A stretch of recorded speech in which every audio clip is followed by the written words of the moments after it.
మిత్రులందరికీ నమస్కారం. Welcome to our channel మన కథలు. ముందుగా మన ఛానల్ని ఫస్ట్ టైం చూస్తున్న వారైతే ఛానల్ని సబ్స్క్రైబ్ చేసుకొని సపోర్ట్ చేస్తారని ఆశిస్తున్నాను. ఇక కథలోకి వెళ్దాం.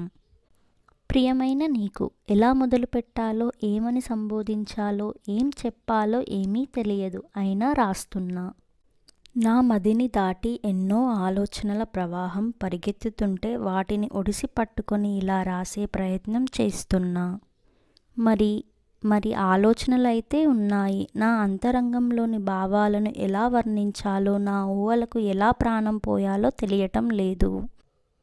ఎన్నో చెప్పాలని ఉన్నా ఏమీ చెప్పలేని మౌనం నాది. అన్నీ తెలిసినా ఇంకా ఏదో చెప్పించాలనే ప్రయత్నం నీది. ప్రతిరోజు మన మధ్య మాటల యుద్ధం జరుగుతుంది. అది నాలో ఆలోచనలకు పునాది అవుతుంది. నన్ను నాకు పరిచయం చేసినట్టు, నాకే తెలియని అంతరంగాన్ని నా ముందు ఉంచుతున్నట్టు అనిపిస్తుంది. అప్పుడు ఒక క్షణం అనిపిస్తుంది నాలో ఇన్ని భావాలు, ఇంత భావుకత ఉన్నాయా అని. కానీ మళ్ళీ అనుకుంటాను నన్ను మాటలతో కాదు మనసుతో గెలవాలని.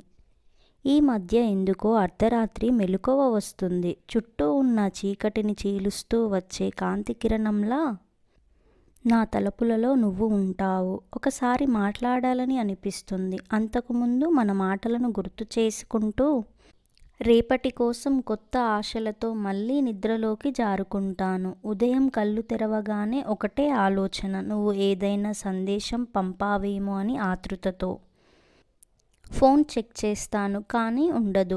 ఒక్కసారి అయినా నాకంటే ముందు నాకు కొత్త అరుణోదయాలతో శుభోదయ ఆహ్వానం పంపుతావేమో అని.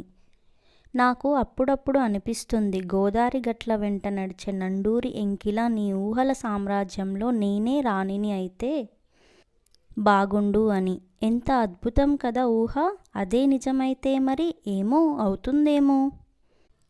నీ ఊహల రాజ్యానికి రాణిని అవ్వాలని ఉన్న మనసులో ఏ మూలనో చిన్న సంశయం మళ్ళీ.